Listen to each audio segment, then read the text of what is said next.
Coming up on this week's book show, best-selling author Francine Prose's latest is The Vixen. Set in the world of 1950s New York publishing, it's a story of a young man tasked with editing a steamy bodice ripper based on the recent trial and execution of Ethel and Julius Rosenberg, an assignment that will reveal the true cost of entering such a world. Francine Prose on this week's book show.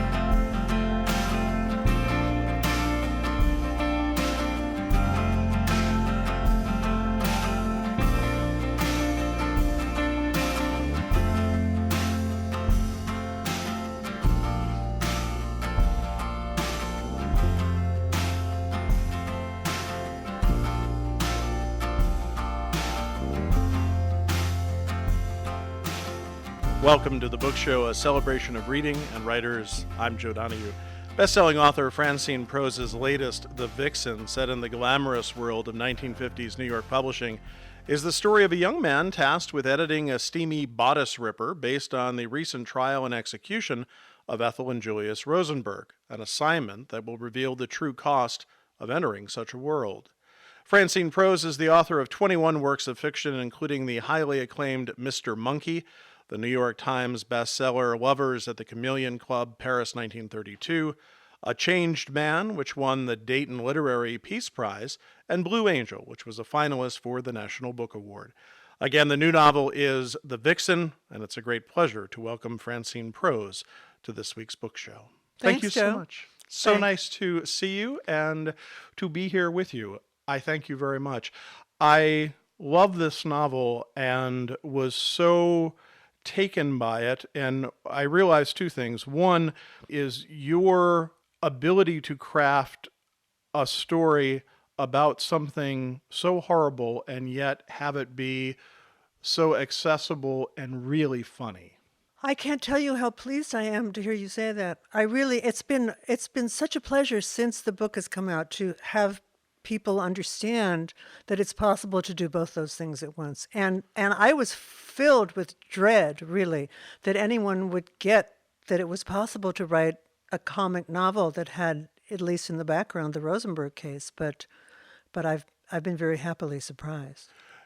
Was the Rosenberg case something that you have wanted to write about for a while? Yeah, for years. My mother was a high school friend of Ethel Rosenberg's, so her life and death was very much an issue in my family growing up. The main protagonist, Simon, his mother grew up with Ethel Rosenberg, so there is that commonality in the fiction.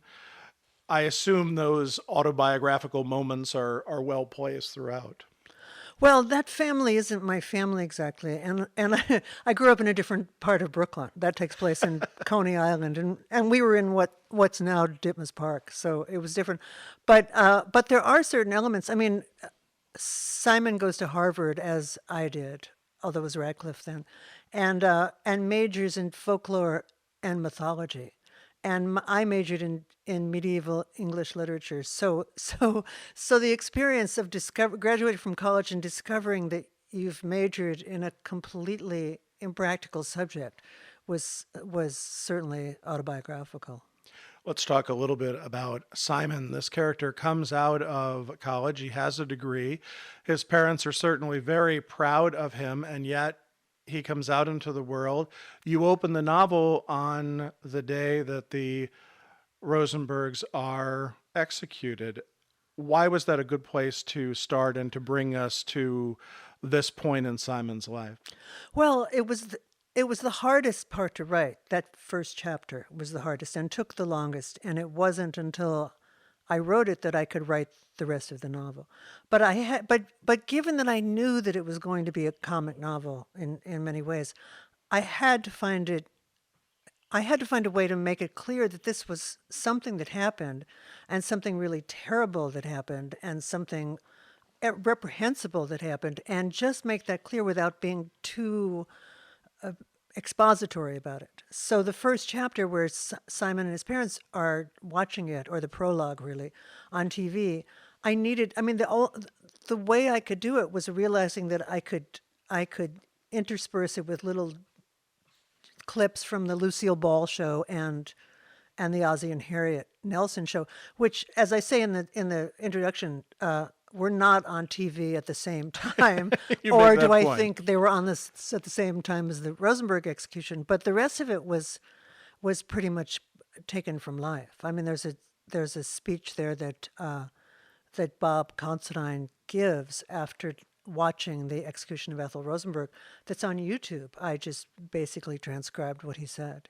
He was quite shaken. What was it about that event that shaped you, shaped your, I assume your mother very much so, given the relationship, that would want you to explore it so many years later?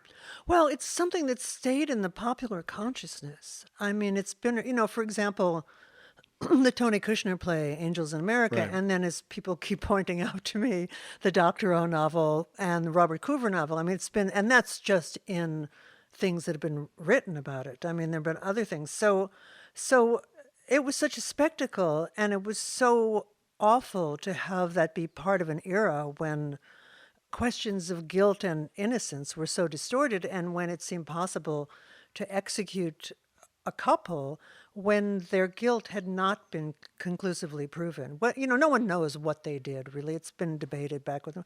But in any case, it certainly wasn't clear what Ethel did or didn't do besides do some typing. So to be executed for that was just terrible. So it's a kind of, it's one of those crimes in the history of the country that have stayed around. There are many of them that have just stuck in our consciousness. And she remains the only woman to be executed for a crime other than murder, Right, that's right. which says so much just in itself. Yeah. What So we go to Simon, and you also get a chance to write about publishing, which certainly you know a thing or two about. By now. You bring this character to an established publishing house, and he's reading The Slush Pile, and then becomes an editor of this book, which closely resembles the Rosenberg case. The names have been changed only slightly to protect those who have been executed. Give us a sense of that storyline, but also the idea of putting it into the hands of a publishing world, to have that be the side story. Well, I'd always wanted to write about that because it's a vanished world, or mostly vanished world, but 1950s publishing. My first novel came out in 1973, and it was still basically the 50s as far as publishing, and it was still, there really were the Three Martini Lunches and a very much an old boys club, an old white boys club, and I just kind of landed in the middle of that, and it stuck in my consciousness, of course, because it was so weird and so established and memorable. So I'd wanted to write something about that world, and it's impossible to trace how one thing leads to another. But I was also thinking a lot about authenticity and what's the real author, and what does it mean to write something, and why do we write things, and reading books apparently unrelatedly about the CIA and the so-called cultural Cold War that we sending Jackson Pollock exhibitions and Langston Hughes and Duke Ellington around the world as ambassadors of American democracy. So all those things somehow came together as the book unrolled, which after a point was what it felt like it was doing. As Simon is navigating this world, he keeps on questioning the various things that he's done, and of why am I in this position? My uncle got me this job. I don't know what I should be doing. My boss is taking liquor bottles out of hollowed out books behind him. It's publishing, 1950s publishing. And that is part of it. But then you get to take it to a fictional end, which is really remarkable. And also, this is a real thriller, a real mystery, too. I wanted, that that New York Times interview has this sort of strange headline. I'm easily bored by books, says writer of 22 Right. novels. But anyway, I mean, I love books that keep me engrossed and keep me wanting to know what happens. I mean, there are many other kinds of books that I love as well. I mean, Beckett, you don't read Beckett for the snappy surprises and plot turns. There's something else. But so I wanted to write one, and I felt like I'd been moving closer to it. So that was part of the fun too. I mean, every time the plot took some gigantic turn, it was exhilarating for me. The cyclone. I mean, the cyclone's a big part of the novel, It the is. Coney Island Bride, and I did want reading the book to feel like a version of that, of writing it. That it is not the ride where the two characters have sex on, but did you consider it being? No, that would be impossible and too public. Also, that these 1950s, well, 60s, 70s, these so-called dark rides in Coney Island. At one point, someone told me, and I have some memory of this, that they were 40 minutes long. That it wasn't like up on the cyclone and You had time. you had time, yeah. So you say in that the aforementioned article in the New York Times, the piece on you, I like to pretend that I'm the most attention deficit disordered person I'm ever going to meet. I'm very conscious of keeping the reader's interest, and I'm easily bored. I'm easily bored by books, I hate to say. And so I want there to be some sort of suspense or some sort of payoff. Are you constantly aware of that, or does that come through the revision process and rereading and saying, okay, this needs to be, or is that an active role that you play as writer throughout the process? Throughout the process. I mean, if I've got like 2 pages and I'm revising it and I just go, this is really boring. And I think so, and I wrote it. So I'd be predisposed to like it, but I don't. I would find a way of cutting it or shortening it or something just to, I mean, that, the desire to just keep things moving in the novel was there. The idea of the suspense that you allude to at the end, I mean, there is, as I said, it's a very suspenseful novel. There are major questions that you do not know until the end. So for you, how does that play out? Do you know that going in, or do you work on that as you go? No, I knew that pretty much going in. I mean, the strange thing about this book for me is that there are spoilers, so called. I mean, there really are plot turns, as you say, that happen, and that I'm reluctant to talk about because part of Right. the pleasure for readers is et cetera, et cetera. But the funny thing is that once you know something, you can't not know it. So I knew certain things about what was going to happen in the novel, and I knew that they had a certain historical basis, let's say. So I was afraid that everything that happens would be just incredibly obvious to anybody, because I assumed that everyone had read all the same books that I read and knew about the history in the same way. So I've been thrilled, really, that people think there are spoilers, that everyone doesn't say from the beginning, oh, yeah, right, that's what's going to happen.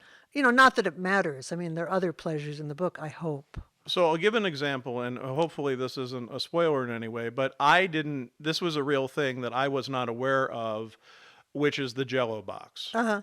And you write about the Jello box, and this was a huge part of the case. And one of your characters has a relationship to the Jello box, which is fascinating. So by that, we also learn quite a bit, or we can, if we Well, decide to take it. Yeah, as they say, you can't make this stuff up. Right. I mean, the Jello box, although does come into question in the novel, but supposedly the evidence that the state had against the Rosenberg was this torn up Jello box, kind of a zigzag pattern that matched up with a Jello box that the spy contact had, and that was their way of establishing their identity. It's so patently absurd that people would be carrying around Jello box halves. Someone, if it didn't happen, someone made it up, and again, without spoiling anything, part of the book does turn on that question. As you look at the overall issue, I think you said this at the beginning. Of course, the Rosenberg case is very much a part of the novel, but it it's also very separate from it as well, because this is the story of this young man who is trying to make his way, and all kinds of weird things are happening. Yeah, no, it is a coming of age story, and it is a story about a conscience, about developing a conscience, and having a job and being asked to do something that you know is the wrong thing to do, and then having to decide whether or not you want to keep your job, or whether you want to do it, or whether you want to not do it. That's a pretty basic human dilemma in any era, I would think. Francine Prose is our guest in this week's book show. The new novel is The Vixen, and it is published by Harper. When it comes to the idea of Simon telling us the story, there are times where he alludes to the future and will say, I will come to learn later, as I've come to learn when this happens to me. Do you think of that future as your writing of the character of what Simon's future is? Is Of that his future? design? No, I knew it had to be written in retrospect for certain things, because there are, for one thing, I am now writing about someone who's like 50 years younger than I am, let's say. So, and having to remember back to what it felt like to be that age. So the idea of retrospect, in a way, had to be there, because certain things that seem really serious and important when you're 22 don't seem that serious and important 50 years later, and some things do. I mean, it just, so I had to have that element. But other than that, I mean, for example, I don't, I mean, Simon, in some way, you feel, will write the book that's the book. I mean, Right. that's how, again, without spoiling anything, that's how it ends. But on the other hand, I don't know, will he have another kid? I mean, they once made a film out of one of my novels, Household Saints, and there was a panel, and all the actors, wonderful actors, were there, and they'd all thought ahead. They knew what their characters were going to do after the last moment of the film, the last fictional moment. But I don't know. I mean, I miss my characters, but I don't know what happens to them. There are three prominent women in the novel. He falls in love with all three of them. Well, they're four. One's his mother. Yes. Well, And I he was going to does get love to his his mother. mother. And he does love his mother. He loves his mother. I mean, I keep saying this, but he loves his mother, and it's not pathological. He's Well, not Portnoy. and I would add, I was going to bring up his mother and his father. He likes his parents. He likes his parents. He likes to spend time with his parents, and he's worried about his parents, and he's concerned about them. And you have all of the things that you have when you're young, and you're dealing with people who are older, and yet he likes to spend time with them. He likes his parents. And they're funny. They are. I mean, the scene of them watching the Rosenberg execution, and they're wisecracking in some strange way all the way through. And, so I wanted their characters to be there again right up front, so you could see who they were. But again, I think I think Simon's whole behavior throughout the novel is informed by the fact that he likes his parents and he does love his mother, and to feel that he is being asked to do something that would be deeply painful if his mother found out is a thorny one. How did your mother take the execution?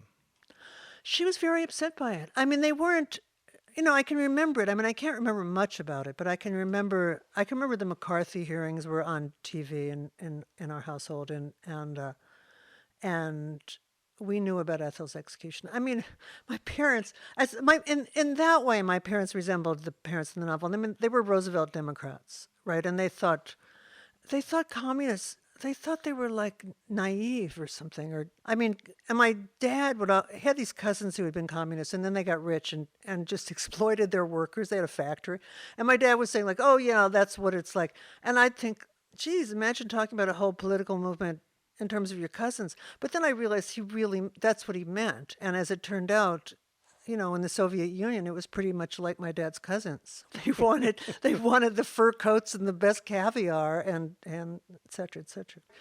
I don't think my father's cousins killed anyone the way they did in the Soviet Union, but There is a moment in the book where you say, look, the Rosenbergs were Jewish, those defending them were Jewish, and those prosecuting them were Jewish. the judge was Jewish, Judge Kaufman, and Roy Cohn was involved. I mean, he was McCarthy's right-hand guy. I mean, he was around. I mean, Roy Cohn is one of those, well, just one of those Zelig figures that keeps turning up in a very unpleasant way. I mean, that was one of the things about the Angels in America. I mean, to make that was terrific, to make that connection between Roy Cohn and the Rosenbergs.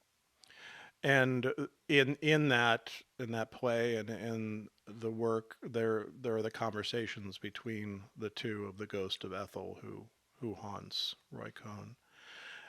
Did you look at it as also something to explore how that Jews were perceived at that time in our history?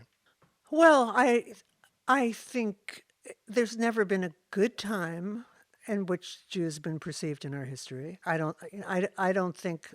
I mean, the new uptick in anti-Semitic crime is nothing new.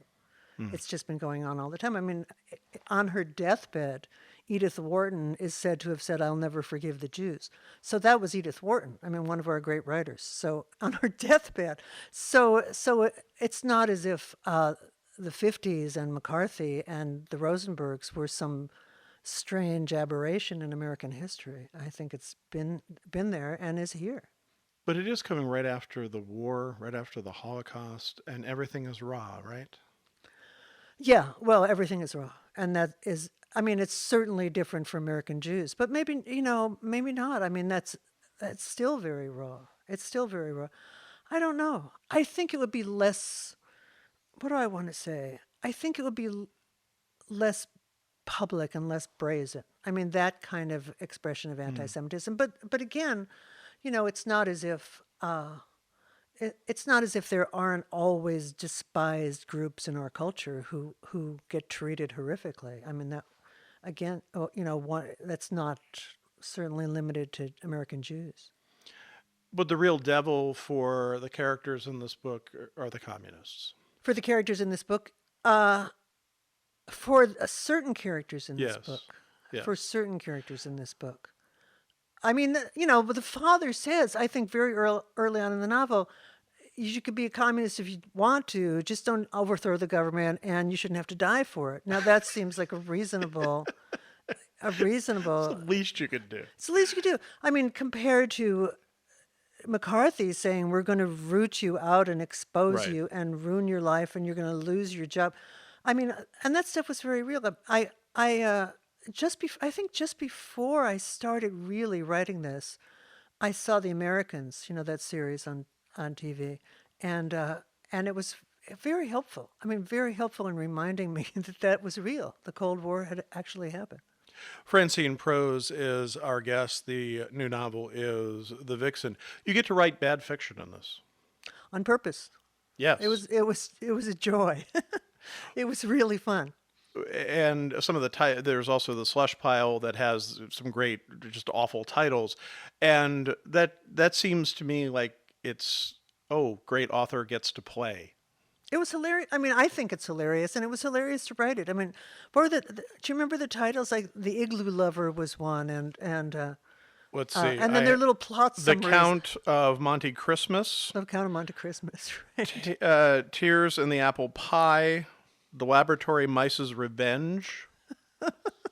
That's pretty good. Titles for future novels. Who knows? Who knows?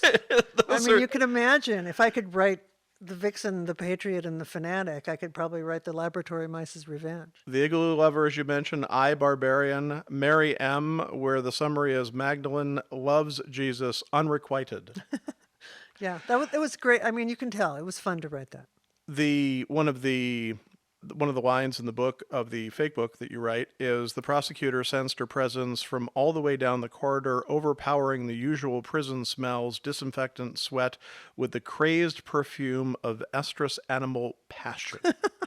It's horrible. It's so terrible. But again, because it was so over the top and so terrible, I was really on the border of way over the top, and I was kind of persuaded to cut back some of it because there was originally a bit more of the so-called bestseller, and I had to cut it because a little of that goes a long way. When you think of your writing life, what part does teaching play in that? I have a great job. I love my teaching job. I teach in the fall semester. I teach a literature class. I often, not always on purpose, sometimes accidentally, pick subjects. I mean, I change every year. I teach a different thing every year. So sometimes I'll pick subjects that are just things I've been interested in. So, for example, when I was writing Lovers at the Chameleon Club, Paris 1932, I taught a class about evil, about representations of evil in literature. And this coming semester, it's going to be about sympathy. It's called Sympathy for the Devil, which is in a bit of an unfortunate title because it's not just sympathy for the devil, it's also sympathy for human beings as well. So we're just going to look at a huge range of stories and novels and nonfiction and just look at the ways that the writer creates sympathy or doesn't create sympathy or doesn't bother to create sympathy or doesn't, or do we still like fiction in which no one is sympathetic? I mean, questions like that. In the exploration of that subject with your students, will that lead you, or do you want that to lead you to a place that will take you to the next novel or through the next novel? Sometimes not. Sometimes it's just interesting. I mean, it's never not interesting is the thing because my students are really smart and really good readers, and they always manage to find something that I didn't notice before, even if it's a story that I've taught before. So and I'm always like incredibly excited when that happens. So I look forward to it again, and it's not. I never feel it's a burden. I mean, they write a paper every week, so like 300-page paper every week, each of them. So, and also I can work with them on their writing in a way that's very, excuse this word, organic, and doesn't mean they're handing in a 10-page paper at the end of the semester and not knowing how to write. Distinguished writer in residence at Bard College. Francine Prose is the author of the new novel, The Vixen. It is published by Harper. What a great pleasure to have you on the program. Thank you so much for being with us. Thank you, Joe. It's a great pleasure. We enjoy hearing from our listeners about our shows. You can email us at book@wamc.org. You can listen again to this or find past book shows via podcast or at wamc.org. Sarah LeDuc produces our program. Bookmark us for next week, and thanks for listening. For The Book Show, I'm Joe Donahue.